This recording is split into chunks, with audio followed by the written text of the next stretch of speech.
Hi there and welcome from Ventura, California to today's webinar, Antennas for Autonomous Automotive Applications, sponsored by Hexagron Positioning Intelligence, NovAtel, InsideGNSS, and Inside Unmanned Systems, and hosted by WebAttract, the leader in thought leadership webinars. I'm Lori Dearman, Senior Webinar Producer with WebAttract, and I'll be one of your moderators for today's session.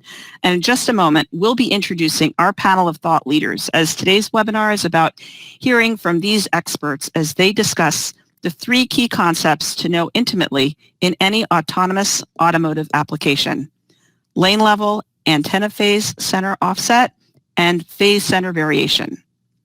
You'll also have an opportunity to have your questions answered at midpoint and at the end of the presentation during the Ask the Experts panel session with all three of our panelists.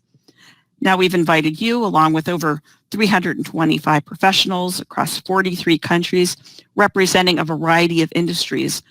And over the next 90 minutes, regardless of your industry segment or your location, we're confident that you'll find today's webinar of value. Now, before we get started, Richard Fisher, publisher, InsideGNSS, Inside Unmanned Systems, would like to take just a moment to welcome you and introduce our sponsor and main moderator for today. So over to you, Richard. Thanks so much, Lori. On behalf of the Inside Unmanned Systems and InsideGNSS team, I extend a warm welcome to our international audience for today's webinar. We're delighted you could join us. I'd now like to introduce Natasha Wong-Ken, Positioning Engine Product Manager at NovAtel, part of Hexagon's Positioning Intelligence Division. Natasha has worked at NovAtel since 2012 after obtaining a Bachelor of Science degree in Geomatics Engineering from the University of Calgary, Alberta, Canada. As NovAtel's Positioning Engine Product Manager, she's committed to developing products and services that provide precise, assured, and functionally safe positioning to address the needs of the autonomous automotive market worldwide. Welcome, Natasha. Thank you very much, Richard. And hello, everyone. I would like to first welcome you to this webinar on antennas for autonomous automotive applications. Over the course of the next hour and a half, you're going to hear from experts on the importance of multi-constellation, multi-frequency GNSS antennas, and what characteristics to consider when selecting the right solution for an autonomous automotive application. All too often, we're seeing that the quality of the antenna is overlooked when designing for autonomy. It's well known now that driverless vehicles require sub-meter level positioning accuracy with integrity. And in most scenarios, hazardous and misleading information can pose a very serious and disruptive safety concern. Right now, we're starting to see the adoption of new GNSS signals like L5 being used to provide safe and assured lane level positioning for autonomous vehicles. You will learn in the webinar why a high-quality antenna is essential for being able to utilize both these new and existing signals and how this impacts protection level outputs. Today, you're going to hear from three very distinct viewpoints on the topic: a GNSS antenna manufacturer, the automaker industry, and from the academic perspective. At NovAtel, which is part of Hexagon, we design and manufacture GNSS equipment and technology that is being used to drive the safest and most advanced autonomous vehicle solutions. Positioning technology from NovAtel is bringing together cutting-edge solutions like our VEXUS antennas, SPAN, and TerraStar X correction services, which provide the accuracy, availability, and rapid convergence that the automotive industry needs to get to that lane-level resolution. NovAtel offers a range of products from high-end hardware solutions and ground truthing to software positioning services that are scalable for production-level deployment. You can actually see these products in action at CES coming up here in January. More details on how we at NovAtel are delivering reliable GNSS positioning for the automotive industry are going to be discussed later in the webinar. We have a really exciting and interactive webinar ahead of us, and I'm really looking forward to it. I hope you are too. So with that, I will pass it back to Richard. Thanks so much, Natasha. Now I'd like to introduce our moderator for today's webinar. Alan Cameron is the editor-in-chief of InsideGNSS magazine and the PNT editor for Inside Unmanned Systems magazine. Alan has covered the GNSS, PNT, and autonomous industries and research communities as a writer and magazine editor since 2000, focusing on technical issues around continuous, reliable positioning and navigation. Alan, welcome. Thank you, Richard. Thank you, Natasha, and thank you, Lori. Welcome to everyone around the world. Good morning, good afternoon, good evening, and welcome to this exciting webinar. I've been scanning the list of people who are in the audience and the kind of things they'd like to learn from this webinar. Just a few highlights. Accuracy of current autonomous vehicles and how it's achieved. New patch or helix technology that covers multiple frequencies. Challenges of antenna design, integration, and practical use on autonomous cars. Key factors to select the right antenna for automotive. And here's one especially for you, Curtis, an update on the Cadillac Super Cruise Level 4's implementation from someone in the government sector. Well, ladies and gentlemen, you have come to the right place because this is exactly what we're going to be covering today in the webinar. We're going to get in three parts, kind of a 360-degree roundhouse view of this whole subject. We're going to have a primer on antenna technology for automotive generally and autonomous in particular. We're going to get the current state of the art in manufacturing and providing autonomous capable vehicles in major models.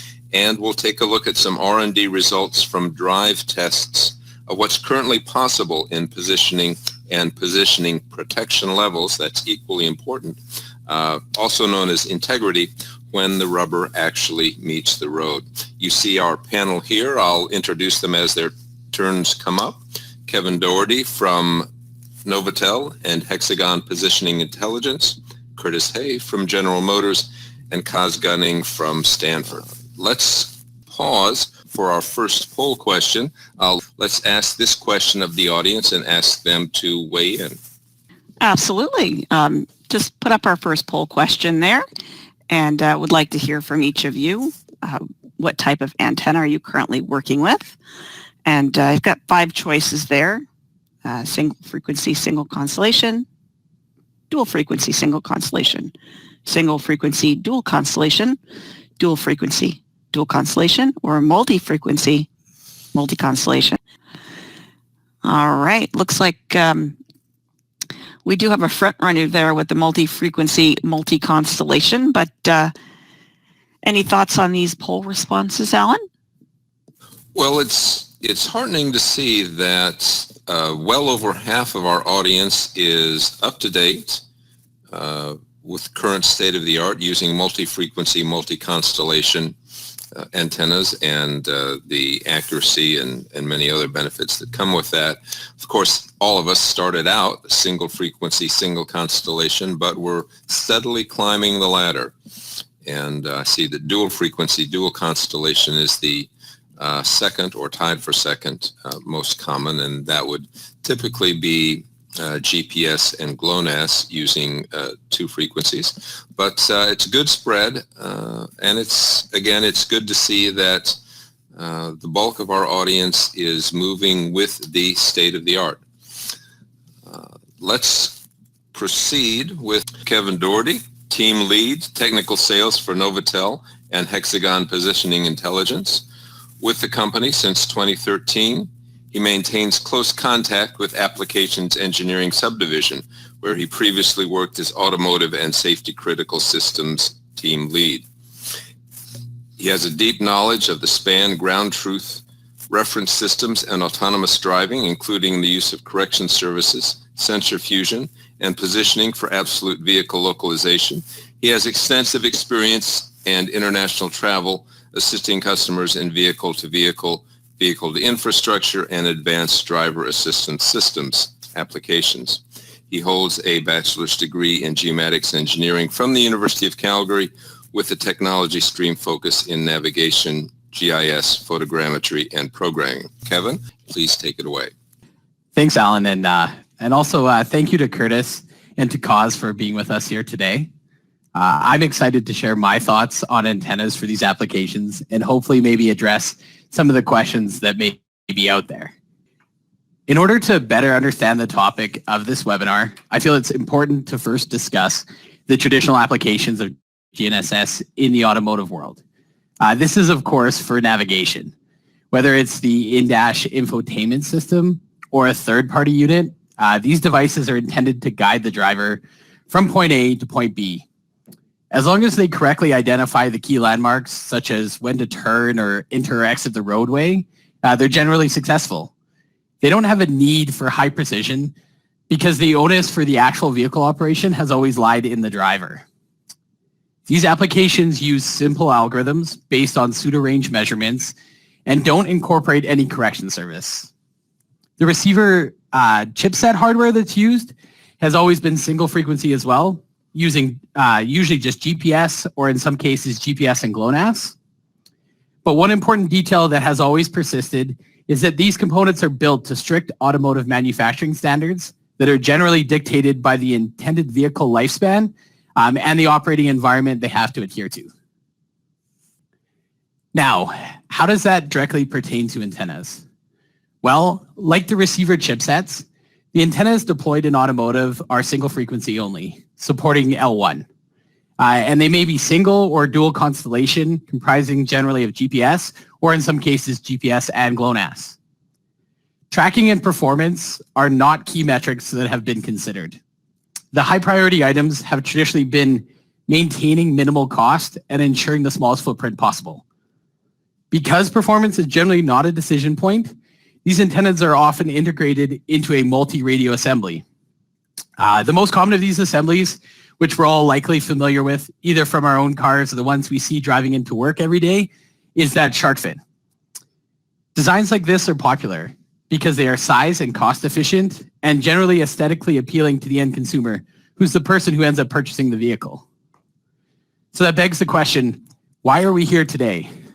Well, these factors are changing. With the emergence of new priorities within the automotive market, all trending towards more autonomy, the traditional antennas simply can't keep up. Automakers are developing more advanced ADAS features and taking control out of the hands of the driver and putting more of it into the mind of the autonomous vehicle. They're striving to make the roads a safer and more efficient place. These applications have a need for lane level resolution. Being able to confidently position the vehicle within a specific lane, both for maintaining safe vehicle operation and making the necessary decisions for transiting between different roadways. There's an expectation for maximum availability. The more often the GNSS can resolve a confident solution, the longer these ADAS features can stay enabled. This is extremely important as it maximizes the value add of these technologies for the end consumer, thus helping to add to the value add from the automaker perspective. There's also an expectation that the position be available and accurate very quickly. Drivers are simply not willing to sit in their garage or driveway waiting for 5 to 10 minutes for the system to converge. With everybody's busy schedule, they want to get in and go. This means achieving an acceptable convergence level in less than a minute. Finally, a driving factor of the industry is functional safety, rooted in assured reliability through protection levels and integrity. It's not just about achievable accuracy, it's about guarantees the solution can be trusted so that the positioning data can be confidently fed into the vehicle control algorithms for safe operation. GNSS is the primary absolute reference in vehicle localization. Although it simply cannot be the only sensor in an autonomous vehicle, it plays a very critical role, tying the system into the real world at a generally affordable cost level. So, how do these requirements factor into the antenna? Well, we at Hexagron believe there's a specific set of metrics and requirements that need to be considered when selecting the right antenna solution. This all starts with some basic GNSS fundamentals. First and foremost, the antenna must be multi-frequency. Whether that combination is L1 and L2 or L1, L5, tracking multiple frequencies has a drastic impact on system accuracy and reliability. L1, L2 is today's most common solution as all the satellites orbiting in the GPS and GLONASS constellations offer full support, which means access to as many signals as possible. However, many people believe the future is L1, L5, which hopes to see full maturity from the GPS constellation perspective somewhere in the 2020s. This combination is preferable in many regards due to the wider separation between frequencies, the increased signal strength at L5, and the fact that L5 falls within a protected RF band with both a faster chipping rate and wider bandwidth. Overall, this all results in higher resiliency to interference and jamming. High-precision GNSS antennas for autonomous applications need to offer full multi-constellation support as well. This means encompassing GPS and GLONASS, as well as Beidou and Galileo. Tracking as many satellites in the sky as possible results in an increased solution availability and factors heavily into both reliability and redundancy. Since these applications place such a high value on safety aspects, the more measurements and information available to the system, the more confidence weighting we can apply to the results. Switching over to discussing some of the key performance indicators for antennas, we strongly feel that the phase center offset and phase center variation are two of the most critical factors when evaluating the quality of an antenna. Especially in high precision, these characteristics play a key role in your ability to resolve an accurate position. An antenna that has a stable phase center, both in regards to offset and variation, will deliver the most accurate and usable measurements. Since the antenna is the start point of any positioning computation, consistent and reliable measurements allow for the resolution of an unbiased solution. When looking at the offset, it's important to consider both the unit-to-unit repeatability, or how much the reference point varies between different physical models of the same antenna design, and for multi-frequency, their coincidence, meaning how well L1 versus L2 or L5 reference points overlap in the horizontal plane. An antenna that performs well on these factors means the same calibration can be applied across the vehicle production line, saving on time-consuming and costly calibration procedures. Within each individual antenna, it's also equally important to maintain as little phase center variation as possible. This means regardless of what angle of elevation or azimuth the signal is arriving from, they all intersect at the same theoretical location. If you have any discrepancies here, this will directly impact your attainable accuracy level. These factors all play a key role in generating the best measurements possible. In addition to considering the phase center characteristics of an antenna, it's also important to be mindful of the installation itself. A high precision antenna requires sufficient ground plane, allowing for an optimized gain pattern. The antenna needs to be rigidly mounted within the vehicle platform, preventing any motion or shifting in its location. This is especially important when integrated with an inertial sensor, as the offset or lever arm between the two sensors must remain constant at all times. In the GNSS industry, it's usually a given that the antenna should be installed on a level surface with optimal sky view, which means as much clear, unobstructed access to satellites as possible. But this can be a challenge in automotive, as the roof can be both a crowded and very valuable space. The idea of installing the antenna in the dash, the mirrors, trunk, or spoiler may seem appealing from an aesthetics point of view, but these locations all limit the number and the quality of measurements achievable. For a transition into high precision, separating the GNSS from other antennas, especially those that have a high power level or the ability to transmit, provides a logical solution for improved performance. There are also some error factors that can be mitigated at the antenna level. These specifically include both multipath and interference. Choosing an antenna with a low axial ratio, which means good cross polarization, helps for proper identification of multipath signals and eliminating them from ever entering the equation. Finally, considering an antenna that offers resilient tracking through narrow frequency bands around the required signals and resistance to those outside of it helps to prevent interference from impacting the measurement quality.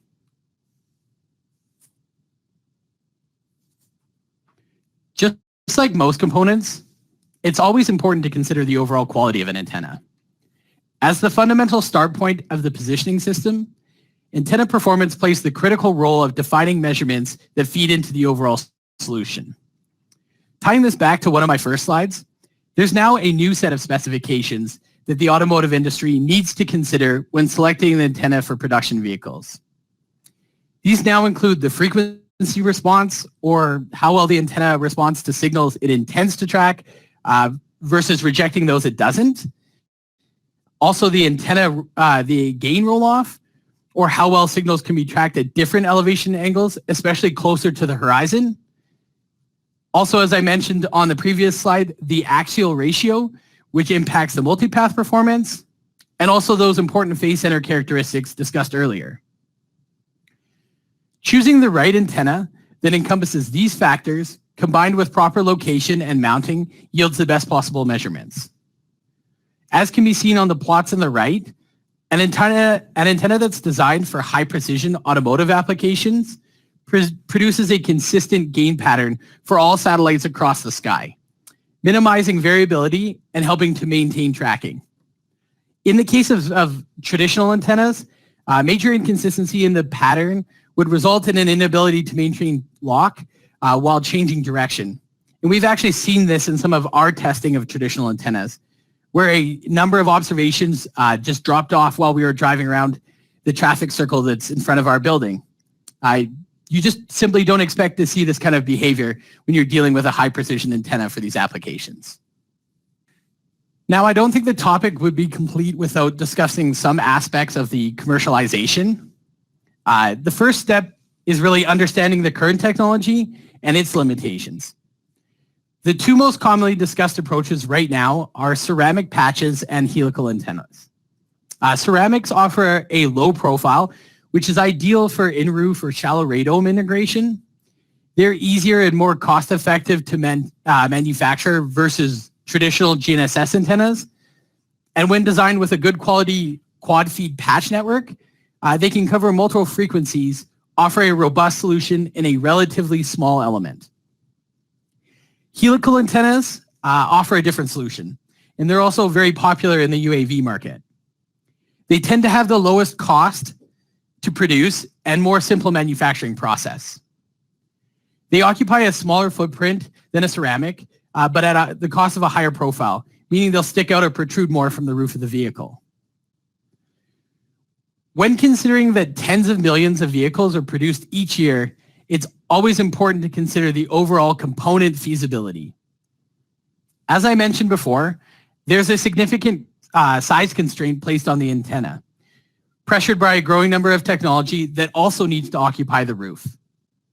It certainly doesn't help that the market trend is towards models with more sunroofs and moonroofs, and that they continue to grow in size and engulf more of that valuable roof real estate. As with anything in mass production, cost is always a concern. Traditional high-precision GNSS antennas, like those from the survey industry, are considered extremely costly from an automotive component perspective. While on the other hand, the traditional automotive antennas, although very cheap, are simply unacceptable from a performance standpoint. That balance of performance with size and cost is a challenging question for automakers. But a quality antenna can prove to be a worthwhile investment when considering the cost of the other ADAS enabling technology in the vehicle. Finally, there's a need to maintain automotive expectations. To be considered for these applications, there are various automotive standards and certifications that need to be adhered to. These play an important role in ensuring the overall suitability. When combined with other logical mass production factors like quality, consistency, and volume support in an appropriate time frame, these determine whether a specific antenna simply makes sense as the right solution. Finally, to try and tie everything together, I wanted to close by sharing a sample data set we have collected using 2 traditional automotive antennas and 1 high-precision antenna. This data was collected under ideal conditions to help quantify the specific impact on overall system performance. You can see from the error plot on the top left, the high-precision antenna produces convergence much faster. If you look at the cumulative distribution function on the top right and the values in the table at the bottom, the high precision option has a significant reduction in those larger outlying errors, And this is especially important for safety of life applications, as it's these isolated large errors that pose the real safety threat and impact the overall reliability of the solution. Thank you for your time. And if anybody has any questions and would like to reach out to us or connect with us directly at CES this year in Las Vegas, please feel free to do so. At this time, I'll pass it back to Alan, and thank you. Thanks very much, Kevin. One of the surprising facts that struck me in your presentation is that while we're concerned always with highway overpasses and signs and other obstructions in the roadway, as we'll hear later from Kaz, simply a change in direction, a change in vehicle direction can cause an antenna to lose lock. That's a disturbing feature in traditional automotive antennas, and a compelling argument for better technology on the rooftop or wherever we choose to put it. We're going to turn now to our second presentation, someone who can tell us authoritatively what's going on in the automotive industry. Curtis Hayes, a technical fellow at General Motors. In this role, he develops precise GNSS, vehicle-to-vehicle, and map technologies to enable safe and reliable operation of automated vehicles. Curtis also led the team responsible for launching GM's 4G LTE connectivity in North America, Europe, and China. Prior to joining General Motors, he served as an officer in the U.S. Air Force for 8 years, where he developed GPS technology for precision weapons, performed satellite launch planning, and managed the GPS Accuracy Improvement Initiative. Curtis also developed precision GPS equipment to automate farm and construction vehicles while at John Deere. Curtis, please give us your presentation. Well, thank you very much, Alan, for the kind introduction, and I wish our audience participation a happy holiday season. So what I'd like to do before getting into some of the specifics of antenna design constraints and engineering principles, I wanted to provide a bit more context around our view at General Motors of the industry in general, the direction of automated vehicles, and the role of GNSS in the context of other sensors that we use on our cars and trucks. So our CEO at General Motors, Mary Barra, consistently emphasizes that this industry is changing, and we need to change along with it in order to continue to excel with our customers and deliver excellent products and continue to compete and win in this dynamic space. So our vision that we think about every day as we drive to work and start each day's tasks at our desks is to think about how the functions we perform each day fit into one of these mission statements. We think of ourselves as on a road to 0, 0, 0. Zero crashes, zero emissions as we migrate from propulsion engines to electric and alternative fuel vehicles, and zero congestion. We see the urbanization of the world as people migrate to cities. There's an opportunity to take advantage of things like ride sharing to reduce traffic. So these are things that are not going to change overnight. But when I think about my job, I see that I can make incremental improvements every day on that top bullet. So that really motivates and inspires me to do my best at GM every day. This feature that we call Super Cruise has been really exciting for me to work on personally and for our company to be successful with over the last few years. Super Cruise today is a feature on the Cadillac CT6 sedan. We'll talk a little bit about that. The CT6 sedan with Super Cruise uses today an internal combustion engine. This is really the industry's first true hands-free driving technology for divided and compatible highways. We began selling Super Cruise in the fourth quarter of 2017. It's a standard feature today on the CT6 Platinum sedan. It's an optional feature on the CT6 Premium sedan. Because of the great customer feedback that we've received, the good feedback we've heard from the press, and my own personal experience driving Super Cruise to and from my house to the office every day on Interstate 696, we're convinced this is a feature that customers love and they want more of. So in response to customer feedback, we're now expanding this feature into other Cadillac models and other brands. We're also expanding the service onto other mapped roads. One of the questions that Alan mentioned earlier, coming from our audience, was, what's GM's vision for Super Cruise? What I can say briefly is that, we look at what our customers want, and what our customers want is to be able to operate this vehicle in more places. They want this feature to be available on more GM cars and trucks. And we don't get a lot of feedback from customers, asking for them to operate in the back seat. So what I mean by that is this is a level 2 feature as classified by the Department of Transportation, meaning the driver is still very much engaged in the driving experience. We have a driver monitor system mounted on the steering wheel that ensures that the occupant behind the wheel is paying attention and looking out the window. And if that person becomes distracted, we'll prompt that person through haptic vibration alerts or audible chimes to pay attention and re-engage in the experience. Customers like that. I like driving that way myself. So we're not in a big hurry to move our Super Cruise drivers into the back seat. Some of the points in red below we'll talk more about as this webinar progresses. We're very proud of our precise map that's accurate to within plus or minus 10 centimeters with 2 sigma confidence across the United States, Canada, and China. We have a 6-axis inertial measurement unit that provides roll, pitch, and yaw, as well as X, Y, and Z acceleration measurements at 100 hertz to our vehicle controller. And then we'll spend some time, of course, talking about the role of precise GNSS. When we think about the role of GNSS, we really need to be thinking about the broader suite of sensor types that we have on automated vehicles such as Super Cruise. At GM, we think of 2 categories of sensors.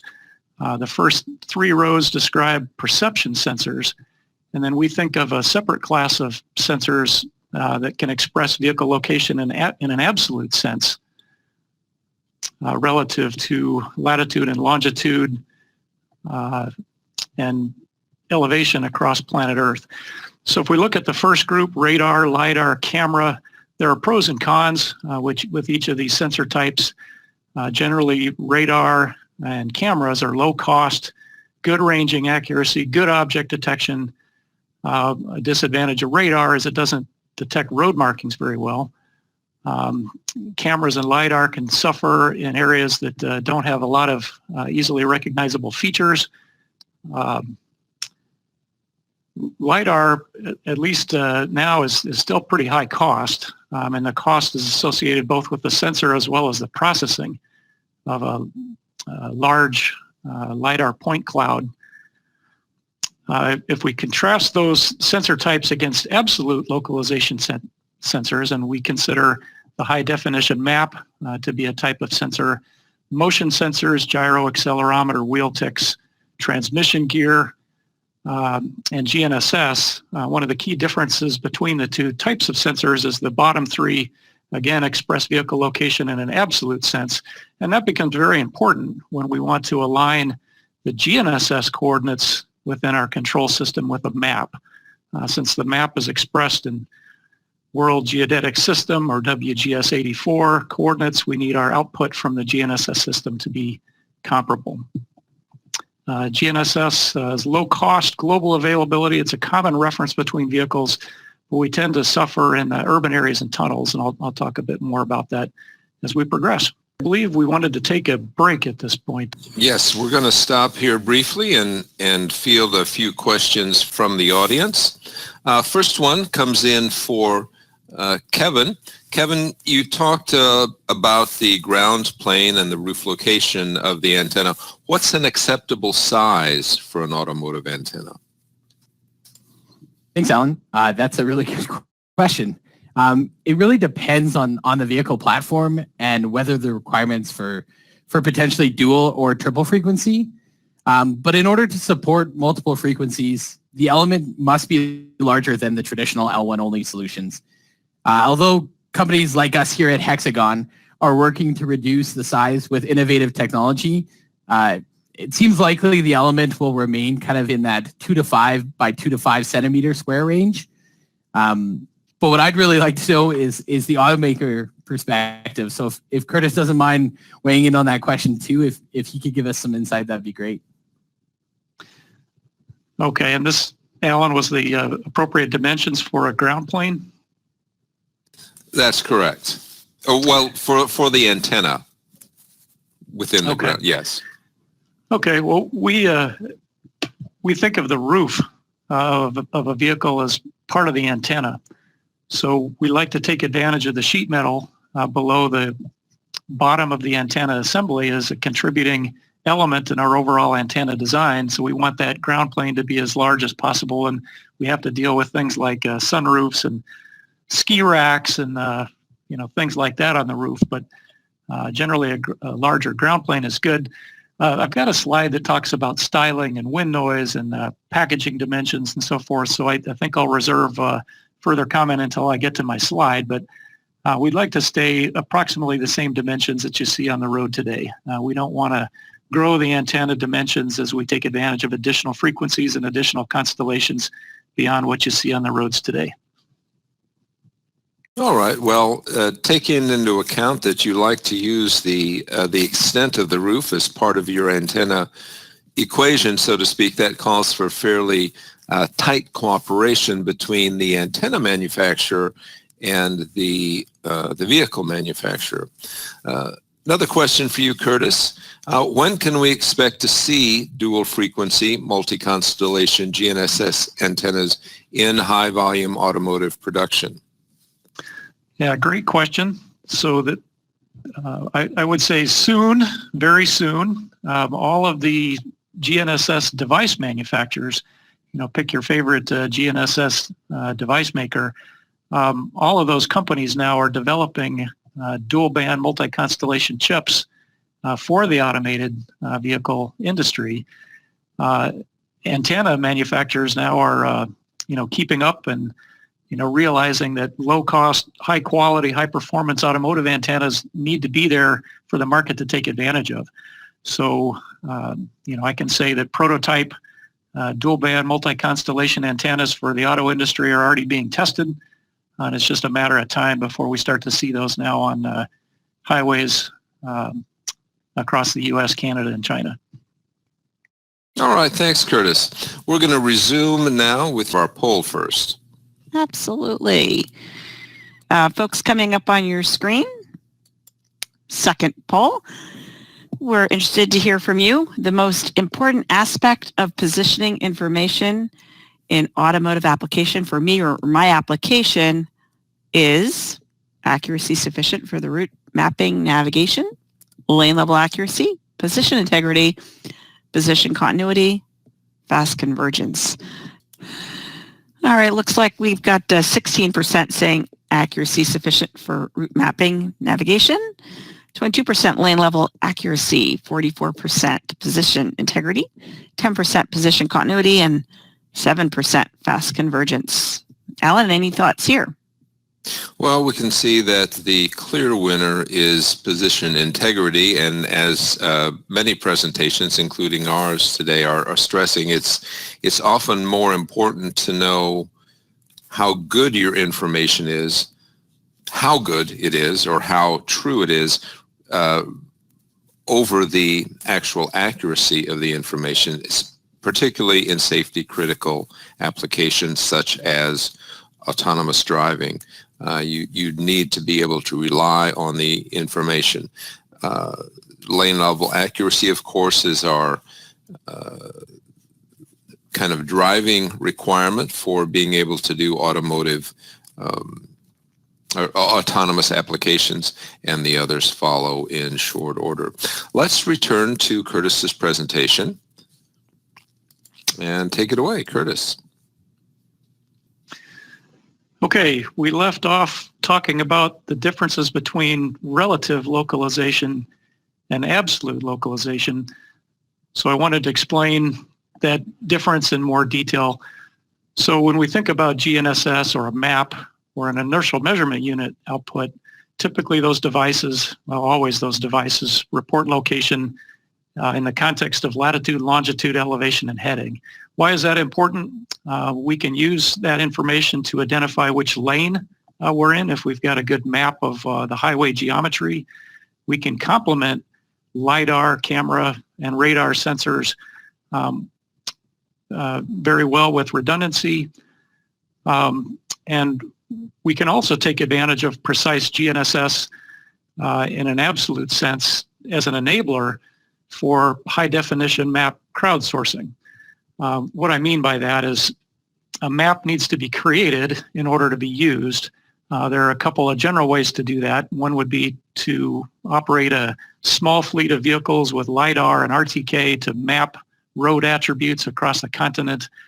That works well. The update procedure can be lengthy. We need to keep those maps fresh. So there's growing business interest across the industry in using our own vehicles to accumulate data to allow us to construct a map in the cloud and then report that map back to the vehicle. As the quality of the GNSS location improves on the car, that entire process for map crowdsourcing becomes more efficient, less expensive. So there's a lot of interest around the world really on doing that today. We can't think exclusively about GNSS without considering the other wireless requirements for our automated vehicles, and there are many. When we think about LTE and the evolution to 5th generation or 5G, there are many use cases for wireless connectivity, including GNSS corrections. You heard Kevin describe the importance of PPP or RTK corrections to reduce errors that are present in the broadcast signals from space. We get those corrections today through cellular for Super Cruise. We need to be able to perform software updates on ideally all of the electronic controllers on our vehicles. That requires cellular. Map updates, I mentioned we need to keep our map fresh. So that requires connectivity from time to time to do those operations. We like to keep track of the performance and operation of our vehicles through diagnostics and prognostics. And of course, we want to be able to continue our live advisor services that we've been offering through OnStar for years and years. So we will continue to have a need for cellular diversity, meaning we'll have both primary and secondary antenna elements as part of the shark fin design. There's growing interest in V2V technologies. That's vehicle to vehicle or vehicle to everything. There are a couple of candidate radio technologies to support that type of communication, dedicated short-range communications or DSRC or cellular V2X. There's a challenge currently within the auto industry regarding spectrum allocation. The FCC is proposing reallocating portions of the 5.9 gigahertz spectrum between Wi-Fi and automated vehicles, and how that transpires, we don't know yet, but there will be a role to play for 5.9 gigahertz for certain. Satellite has a role to play, and Wi-Fi, particularly we'd like to take advantage of access points that are outside of the car. The point of this slide is that all of these technologies typically are supported underneath the same plastic radome on the roof of a car. So there's a lot going on below the surface of a shark fin that you'll see parked next to you in your lane on your drive home. So let's take a closer look at a shark fin. As mentioned on the previous slide, if you remove that black plastic cover and were to look at the design elements within this assembly, there are many different frequencies and communication types that need to be supported. So as a consequence, we have to think carefully about RF interference. How will Wi-Fi potentially interfere with GNSS corrections? How can I be sure that a routine map update, isn't impacted by 5G, interference, things like that. We like to keep this antenna in a favorable place on the vehicle. Normally that's on top of the roof with a good sky view. As I mentioned, we like to have a large ground plane so we can distribute the surface currents across as broad a surface area as possible to improve antenna gain. There are practical manufacturing challenges that an automaker like General Motors needs to think about. We want to keep the coax cable count small so we can push those coax cables through a hole in the sheet metal with a small diameter. We like to keep that diameter small, and that actually has an impact on the overall system design of the antenna. Dimensions, cost, styling, and even wind noise are all practical and important factors that we have to be thinking about when we consider our automated vehicle future. If we come up with a terrific antenna design and it's 3 feet across and costs $5,000, we really haven't solved the problem in front of us effectively. You heard Kevin mention phase center offset and phase center variability. I wanted to do a short, deeper dive into what those parameters really mean and why they're important for automated vehicles going forward. This picture is a pretty good representation of what we mean for both of those parameters. If we think of a GNSS antenna substrate, which is that gray rectangle toward the bottom of the red box, that could be a dielectric ceramic patch, for example. And when we compute vehicle location, it's always aligned to a reference point, and typically that's the bottom of the antenna element. The phase center offset, what I show as the green dot, is the distance between the mean latitude, longitude, and elevation computed for that antenna versus the reference point. Ideally, the green and the red dots would be directly over the top of each other. We like to keep that PC0 to red distance small. And then a parameter that we're discovering and learning over the last 12 to 18 months is that phase center variability, when you're really achieving sub-meter consistent and reliable accuracy, is much more important now than it was before, where we had to deal with things like navigation, emergency services, and other customer services that didn't demand the same level of accuracy and reliability. What do we mean by phase center variability? If I look at an incoming GNSS ranging signal, I've got a GPS satellite in the upper right-hand corner of this box. That signal comes down from 12,500 miles in space through the ionosphere and the troposphere and eventually reaches the antenna on the roof of the car. And if we look at the phase center as a function of elevation and azimuth of the satellite, the viewing angle between the car and space, the extent to which that phase center changes, we call phase center variability. Typically, it's measured in millimeters. Sometimes it can even get into centimeter range, which may seem small, but when we compound this effect across multiple satellites in view, this can have a really significant impact on our overall accuracy. So it's very important that that variability be small, particularly as the satellites are close to the horizon along the surface of the road. Kevin talked about a couple of different candidates for a GNSS antenna element design. He talked about helical antennas and patch antennas. At General Motors, we tend to like patch antennas for several reasons. It's a low profile. When we talk about low profile shark fin antennas and the need to reduce wind noise, this design is very conducive and supportive of those goals. It's low cost. It does tend to have a noisy gain pattern because the effective aperture dimensions are small and the bandwidth tends to be small. You get more variability of gain as a function of elevation and azimuth, and that can lead to the effects that Kevin described earlier, where if a vehicle changes in direction, you can introduce differences in overall antenna performance that can be detected by the customer. So we have to work really hard at optimizing a patch design like this to achieve a uniform gain pattern so that those types of effects are minimized. The last bullet there, dimensions proportional to bandwidth. When we talk about expanding into additional frequencies like L5 at 1176 megahertz or L2 at 1227 megahertz, or even different constellations like Beidou or GLONASS, the further we get from L1, typically the larger length and width dimensions are required of a patch antenna.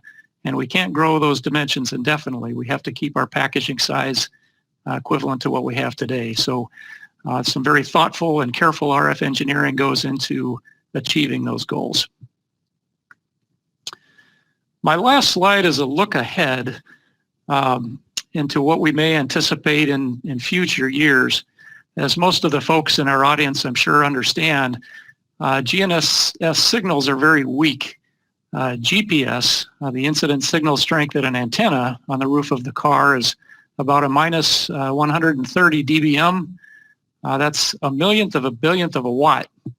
And because these signals are so faint, they're vulnerable to adjacent band interference. Thankfully, most of the interference we see out in the real world is unintentional, but it exists nevertheless, and we have to think creatively about how to deal with that. So one example of dealing with those types of threats is what has been done in the military and in aviation for many years. If we think of a controlled radiation pattern antenna, where we've got a spatial network of different antenna elements that can be separated from one another by adjusting the phase of the incoming signals from space, we can do a good job of controlling the gain pattern of the antenna to steer nulls in the direction of jammers. This technology works well. It's expensive. It isn't ready yet for the automotive industry, but there's a lot of creative and clever thinking going on around the world about how to make this type of technology affordable, small, and more conducive to adoption in the auto industry. So keep your eyes on this space. And that concludes my portion of the webinar. So I'll hand it back to you, Alan. Thanks very much, Curtis, and thanks for the look at what GM and Cadillac are currently thinking and doing. I can see we have interest from our audience in what your next steps are, or what's your future thinking. We may or may not get into that, but first we're going to hear from Kaz Gunning.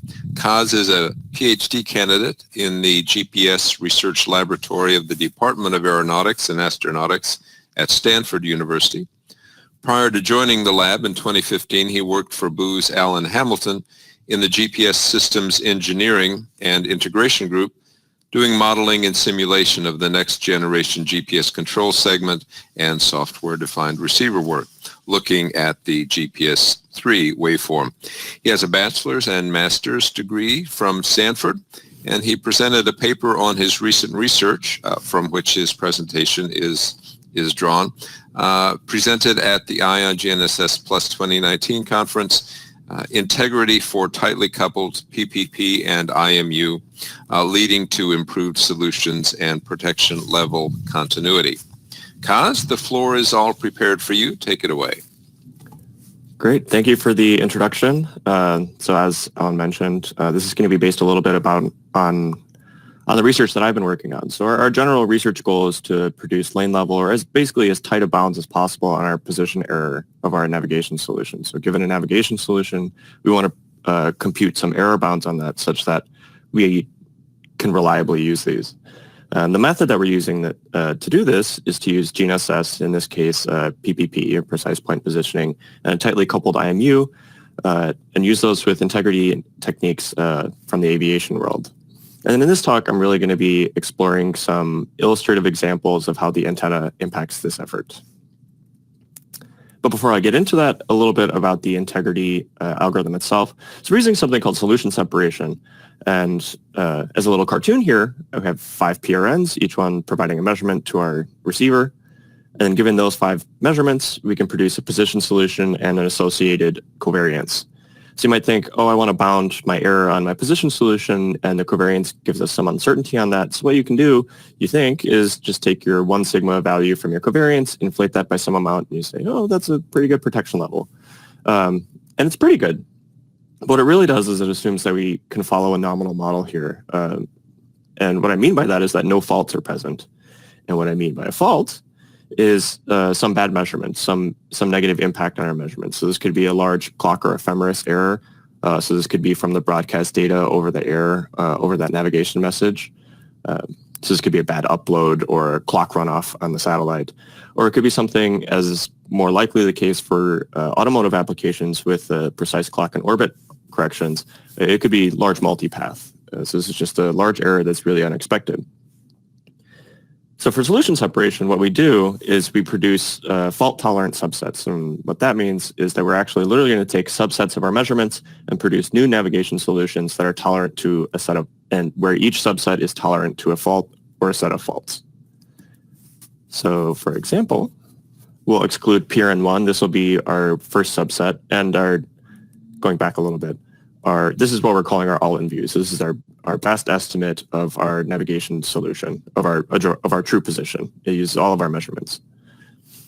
Our subset 1 excludes PRN1, and we produce a new position and position solution and covariance, exclude PRN2, PRN3, PRN4, and finally we're going to exclude our PRN5, which is our faulted measurement, and we're going to get a subset solution that's pretty close to our true solution. Now from here, we can take the delta between our all-in-view solution and our farthest subset solution, inflate that by some sigma or by some amount based on the sigma of that subset solution or our subset solutions, and that can be our protection level. And this isn't exactly the integrity algorithm that we're using, but I think it's a cartoon that kind of gets the point across. Now we're using a technique called PPP for the actual navigation solution. I'm sure many of you are familiar with PPP, but if you're not, here's a quick primer.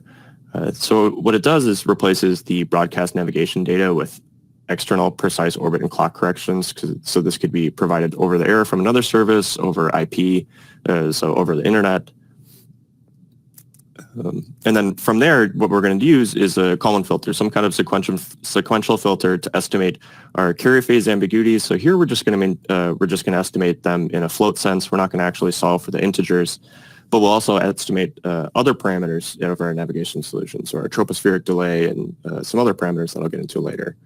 Typically, PPP is able to achieve decimeter or sub-decimeter if you have a stationary user after convergence, where the convergence does take, I think, original PPP is about half an hour for GPS only, and that's really just that's waiting for your geometry to change so that you can resolve those carrier phase ambiguities. So that's as the satellites move through the sky, you can improve the observability of the problem.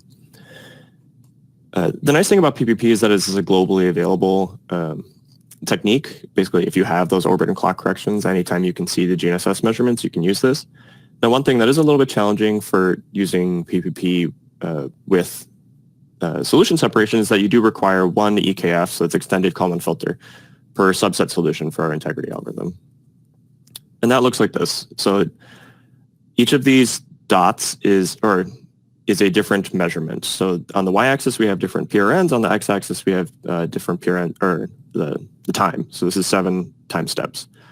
Our top group is our all-in-view solution, and the blue dots indicate that the measurement is used. The empty dots, the white dots, indicate that the measurement is excluded. So our all-in-view uses all of our measurements at all times.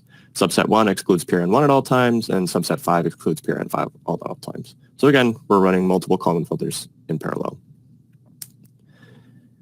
And then including the IMU here, the point of this research, this paper that I presented was to include the IMU in this high integrity solution. So that Kalman filter now includes the GNSS measurements, that's the code phase, carrier phase, Doppler, along with some external inputs that are mostly related to the GNSS. So that's our precise orbit and clock. We're actually using dual frequency here, so we don't need any ionospheric corrections, differential code biases if you have those available. And then the IMU provides a specific force and angular rate. And then here I have vehicle constraints, and that's really just going into the dynamics modeling.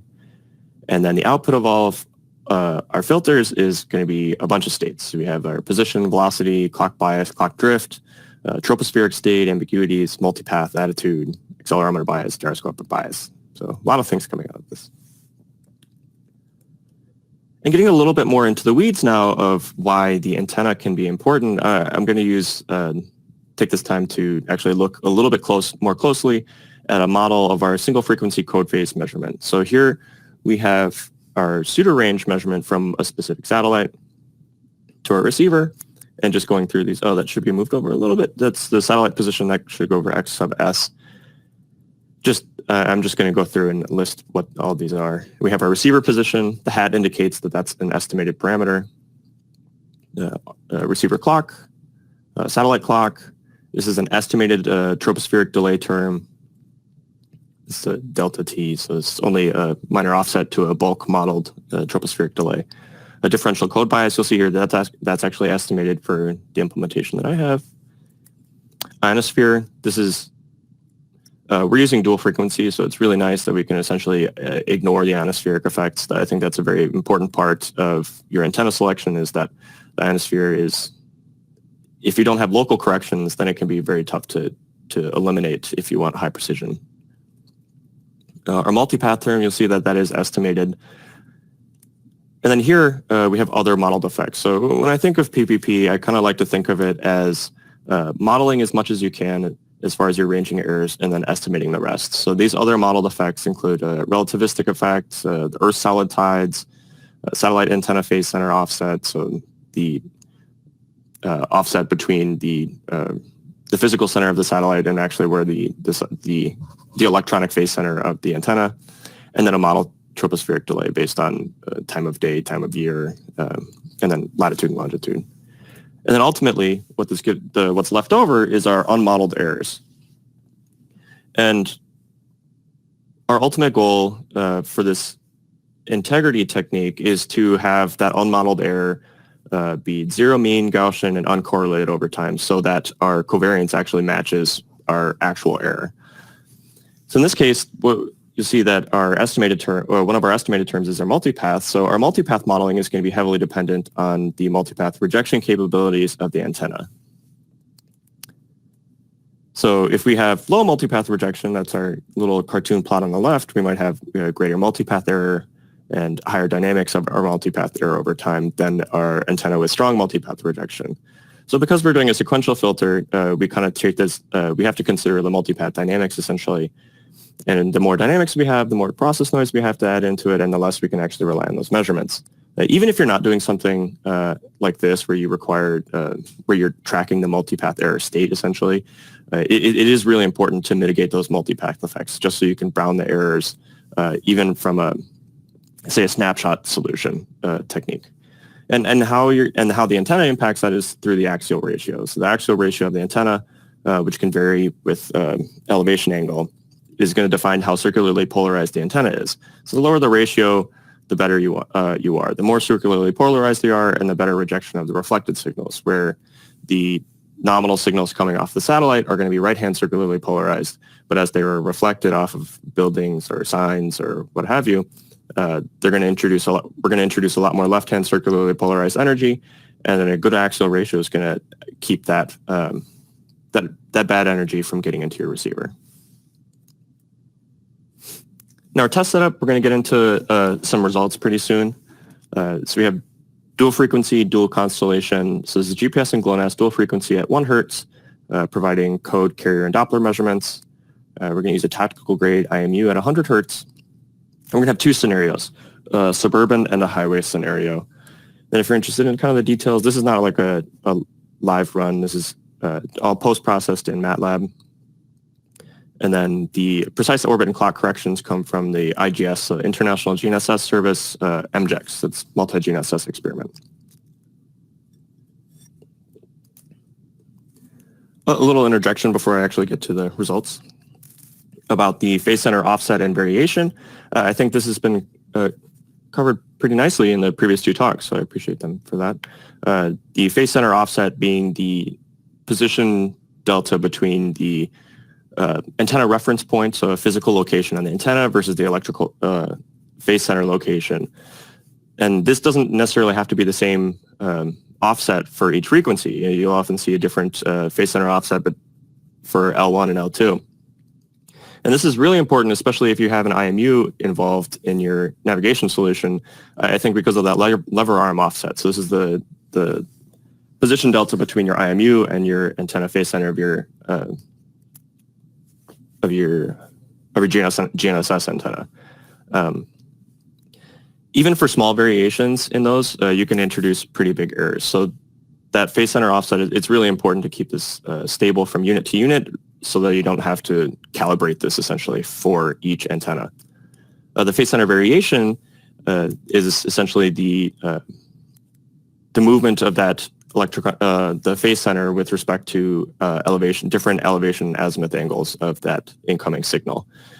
So for a good automotive, like a very good automotive antenna, this can be on the order of millimeters, which might be acceptable for this specific application with the kind of decimeter accuracy. But as you do try to improve that, it'll become more important. And similar, and as another aside, almost lower quality automotive antennas can still introduce phase center variations on the order of centimeters to even tens of centimeters. So even that is not really acceptable for this kind of application. Okay, so our first scenario. So this is our suburban scenario. This is mostly benign. This is kind of puttering around through suburban Calgary, going maximum maybe 30 miles an hour over this hour, stopping pretty frequently. Mostly it's a benign environment with relatively open sky, but you'll see a couple cases where we do have some occlusions overhead. So this is kind of our results plot. So the blue is our position error compared to a truth reference system on board the vehicle. The black is our protection levels. So that's our computed error bounds. So we always want that blue to be below the black. And you'll see at the beginning we have some convergence. That's typical of a PPP-based system. You'll see it slowly converge at the beginning. But then you'll see it spikes up a couple times. So at about 16 minutes and 37 minutes and so on. And what's causing those? So the first one, this is a little image snippet from Google Earth. We actually pass under an overpass. So it's a pretty big overpass that actually knocks out essentially all of our carrier phase measurements. And that means that we almost have to reinitialize our system because we lose lock on all of our satellites. And that causes a big jump. And I'll talk about that a little bit more later. The second one, we see less of a smooth convergence after that big jump. And what's causing that is a lot of frequent loss of lock on our L2 frequency due to foliage. So I'm actually using L2P semi-codeless. This is a particularly brittle signal. In this case, I think using a higher power L5 would be extremely helpful. And a really important note, I think, is that gain is important across all of our frequency bands, not just, say, our L1. Because if you're using a dual frequency iono-free combination of your measurements, you might encounter a scenario where you're really only as strong or as continuous as your weakest measurement. So if you are losing your second frequency all the time, that can have some pretty significant negative impacts. Of course, there are always ways to mitigate that, I think. And then when we include the IMU, because I don't want to leave you with a nasty plot with a bunch of jumps, the IMU really makes this much more continuous. It improves our accuracy, improves our continuity in particular. It allows us to bridge those short gaps. Now, our highway scenario is, you'd think that a highway, it seems so benign. You have open sky all the time, but really that's not necessarily the case. You see in the sign on the left, we have that overhead, we have a large sign overhead, we have a large overpass.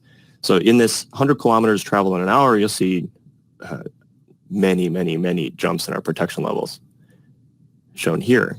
Basically, every time we pass under one of these overhead signs or overpasses, we lose most or all of our carrier phase measurements, and that has a really negative impact. We essentially are constantly trying to reconverge our system. A little video of that. So our green is our true position from our post-process truth system.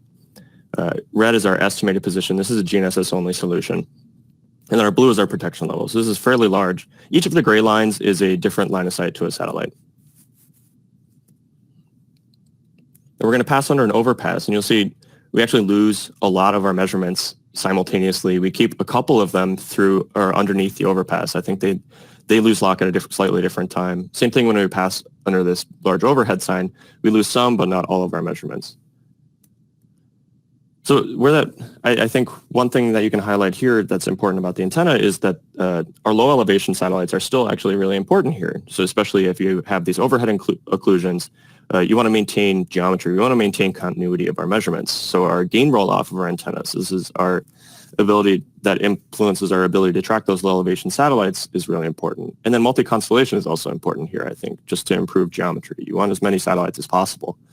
And then a final note is that the antenna placement actually is a related, very important parameter here. If you have the antenna placed in such a way that you're actually losing satellites pretty consistently, even if you have decent availability, but if you have low continuity because every time you turn, because you lose measurements because your car is actually blocking those signals, that can be really negative as well. Finally, with the IMU, we were able to smooth out a lot of those errors. So I'll leave you with a little video here of the performance with the IMU. So our protection level is much more limited, or much smaller, and we're going to cruise straight under that overpass. and I'll start to conclude while we go through this video. So basically, I showed here that we can produce protection levels using GNSS and a GNSS and IMU system. And the IMU allows us to maintain lower protection levels through short GNSS outages. And then I talked through a number of useful antenna properties. So a good axial ratio at low elevation for multipath rejection, gain at low elevation angles and across all of our frequencies. Multi-frequency is very, very important. I didn't really touch on that too much here, but it is important. And then finally, minor phase set offset and variation might be acceptable, but if they exceed maybe a couple centimeters, that becomes tough. Thanks for listening, and thanks, Alan. Back to you, Alan. Thanks, Kaz. And for the benefit of our audience, we have some information resources here. We'll take a quick look at those, and these will be, of course, available in the webinar slides that you're going to get subsequent to the broadcast. And we are also going to have another poll of the audience. Here it is. Lori? Coming up on your screen is our third and final poll for today.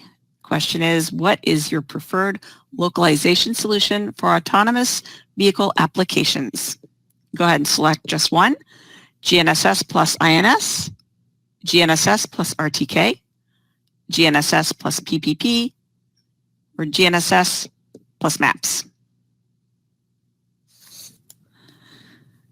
Looks like front runner there with GNSS plus INS, but pretty good spread. Alan, any thoughts? Yes, we can see that MAPS is no longer a sufficient solution for nearly anyone in the audience. Apologize to the 2%. With INS, of course, being the leading combination, leading integration with GNSS, but PPP making a very strong showing. That's coming on. RTK, a little bit perhaps easier to implement and a little bit more historic footing, but PPP is coming into its own. We're going to go now to questions from the audience. There is still time for anyone out there who has a question to submit it, and we may be able to get to it. Right now, let's go back to Kevin. Kevin, we've talked about the need for high precision automotive antennas as opposed to the kind of traditional antennas that have been used in that application. What solutions does Hexagon have in that respect? Thanks, Alan. Well, Hexagon's been in the business of developing and manufacturing high-precision antennas for more than 25 years through both NovAtel and ANCOM. And our experts on the RF and antenna side, we have actually patented our own quad-feed ceramic patch antenna element. And the way that we distribute that is by licensing it to our manufacturing and distribution partner, Sanction Elecom. So if anybody has questions on that, specifically on that solution, if they want to reach out directly to us or even to Sanction, that'd be great. And we're happy to provide more information. Thanks, Kevin. Kaz, we're going to come back to you. One audience member wants to know, your methods seem to be very computationally taxing. What steps can you take to alleviate those computational loads? Yeah, I think that's actually one of the most important questions you can ask about something like, one of the more important questions that you can ask about a system like this, because you are running essentially n different solutions for n different PRNs available. So they're kind of there's kind of a two-pronged attack that you can take here. The first one is reducing the load per subset, and the second one is reducing the number of subsets, essentially. So the first one, reducing the load per subset, we can do some really simple things, such as like kind of sharing computations across subsets. So something like all those corrections, so a tropospheric model, that's going to be the same essentially for all across all of your subsets. None of them are going to be separated by so much that you're going to have a significantly different tropospheric delay for a given PRN. So we can actually just compute that once, given our all-in-view solution, and then use that across all of them. The second thing is to reduce the number of subsets. You can do that also in kind of two ways. It's reducing the fault rate, essentially. So this is kind of screening measurements as they're coming in. So if you know that there are some characteristics of a certain measurement, maybe the C over and a naught, given a certain elevation, that indicates that you think this is probably non-line of sight multipath or some other particularly heinous thing, then you can say, oh, I'm just actually going to screen this and not even put it into my navigation solution. So if we're able to do that, we're able to keep our fault rate down. That means we don't have to consider maybe 2-out subsets or something, because it does become kind of a combinatorial problem. The other thing, the easiest thing, is to actually group our subsets. So instead of having, if you have 6 PRNs having 6 subsets, we actually combine PRN 1 and 2 to a single subset. So that subset actually considers PRN 1 or 2 faulted, another subset that considers 3 and 4, another subset that considers 5 and 6. So I think those are the main techniques available, but I'm sure there will hopefully be more. So thanks. Thanks, Kaz. Curtis, we haven't yet touched upon the hottest topic, or one of the hottest topics in GNSS circles, and certainly one that's been at the focus of several of our previous webinars. So we're going to give you a chance to shed some light on it, and that is GNSS jamming. What are the most effective ways to protect automated vehicles from GNSS jamming? Yeah, it's a topic with growing importance. I would say a lot of protective measures are already in place. If we look at the system design for an automated vehicle, because we don't use GNSS exclusively, we can compare GNSS-derived location and measurements against other sensors on the car. If, for example, we see a disagreement between GNSS and cameras, that can be flagged and dealt with in real time. Tight coupling. Kaz's presentation talked about intelligent combination of GNSS measurements and IMU measurements in a tightly coupled Kalman filter. That type of formulation can do a really good job of identifying and isolating outliers, and that's done commonly across the auto industry today. There are things that can be done inside the GNSS baseband by looking at artifacts like automatic gain control levels, or fluctuating carrier to noise levels for incoming GNSS satellite signals that can detect and flag interference. So a lot of things are done today. There's opportunity to continue to make our baseband receivers more robust going forward. And then I think in the longer term, we are going to see growing use of control radiation pattern antennas. As the costs come down and the computational power comes down, I expect over time we're going to see that introduction as well. But that third one has a longer time horizon. Thanks, Curtis. Kevin, Kaz, anything to contribute to the jamming discussion? I think Curtis has definitely kind of hit the nail on the head there with some of the techniques that are both here now and really coming in the future. I think one of the other things to consider is what can be done on the correction side. So I know for us, we're looking constantly looking at what we can do specifically there, and one option is by having integrity monitoring built into the corrections, and that is to verify that the data both being provided by the corrections network and information that's shared, such as authentication, back from the receiver, or in this case specifically a vehicle, to the network side is in fact reliable. And so there are some checks you can do on that end to help verify that, and that will help to increase the integrity level of the solution, which I think, as we kind of saw in the first poll, is a big priority for everybody. So I personally feel corrections are going to play a big role in helping on that front. And it's Curtis's point specifically on beamforming, like null forming SERPAs, is very interesting and something that would be very exciting to watch. I mean, NovAtel obviously manufactures our own solutions for that, for military applications, and kind of watching where that technology lives in regards to whether or not that can move out of the export controlled world and into more commercial applications is something really exciting for the future, and something that could potentially offer a more robust solution for customers that need those anti-jam or active mitigation techniques. Anything to add about jamming? I don't have. I think the the two of them really hit the nail on the head with those two answers about jamming in particular. I would add that another type of interference, spoofing, is particularly heinous, especially but integrity algorithms like this actually are somewhat well suited to helping deal with that. So if you're not completely tracking all of your if you're not only tracking your spoof signals, then you're going to see large residuals, and some techniques like this can be applicable. So that's all I had to add. All right, thanks, Kevin. One listener or viewer has a question particular to your last slide. So, Lori, if we can bring up that last slide. And someone wants to know regarding the CDF shown here, is that for horizontal or 3D positioning errors?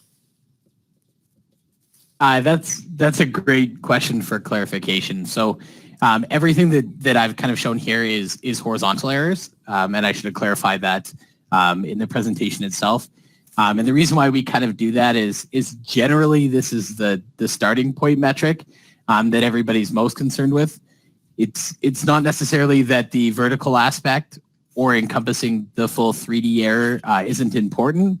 It's that there's other things you can kind of do to help on the vertical side, and one important part of that is what we've kind of seen from causes.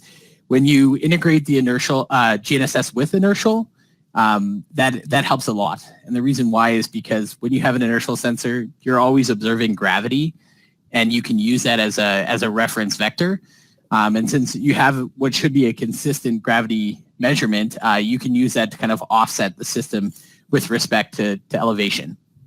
And so we really leverage that, and at NovAtel and Hexagron, we obviously have our span technology, which is our deeply coupled algorithm for combining GNSS positioning with inertial. And we actually, specifically for automotive, kind of try and take that one step further and use our vehicle profile to further enhance by applying non-holonomic constraints to the vehicle motion to offer even better performance with regards to height. Thanks, Kevin.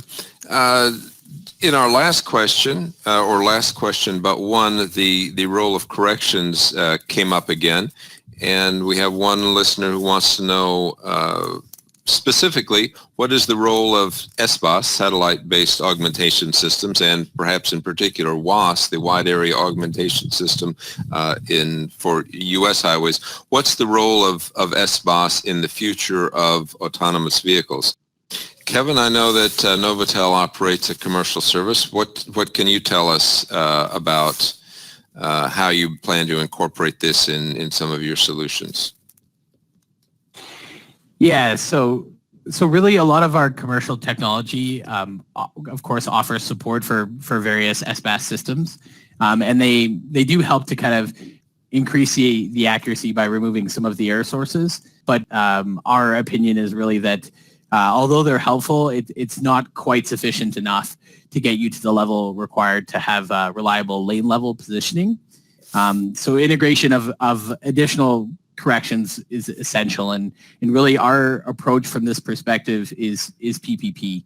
And the reason for that is a variety of things, mainly data efficiency and performance. And really in a perfect world, everybody kind of wants the performance you get out of RTK, especially in regards to overall accuracy and convergence time, but with the infrastructure and setup and relative cost of what you get out of a PPP solution.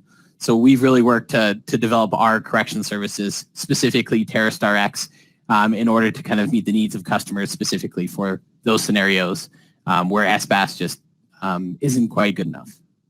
Thanks, Kevin. Well, it's happened once again. We've used up all our time. I'm going to ask each of the panelists. We'll go around the table for a couple of concluding words, and then we'll turn it back to Lori. Kevin, last words? I just want to thank everybody for taking the time out of their busy schedule. I mean, it's the holiday season, so everybody's really busy, and so we really appreciate both the attendees and, of course, Curtis and Cause for taking time out of their busy schedule to be with us today. Thank you everybody for being here, and I hope everybody who gets a chance to attend CES comes and visits us at Hexagon at our booth in the Central Pavilion. We'd be very excited to host you. Thank you. Thanks, Kevin. Curtis? I just appreciated the opportunity to learn from Kevin and Kaz, and wish everybody a happy holiday. And finally, Kaz. Yeah, I'd also just want to say thanks for the opportunity to speak among such esteemed folks as Kevin and Curtis. It's really been a great opportunity. And again, yeah, happy holidays, happy new year. All right, thank you. Everyone in the audience, you will have the chance, as Lori will tell you in a moment, to review all the material in the webinar again and to share it with colleagues. From InsideGNSS and Inside Unmanned Systems, a very happy, warm, and safe holiday to all. And back to you, Lori. And thank you, Alan. And folks, before we sign off for today, we'd like to, again, thank each of you for joining us. Trust that you found today to be of value. One more special thanks to our distinguished panel members and, of course, our sponsor and co-hosts, InsideGNSS, Inside Unmanned Systems, Hexagron Positioning Intelligence, and NovAtel. And most importantly, thanks all for joining us. This is Lori Dearman saying, hope we see you on the next one. Bye for now.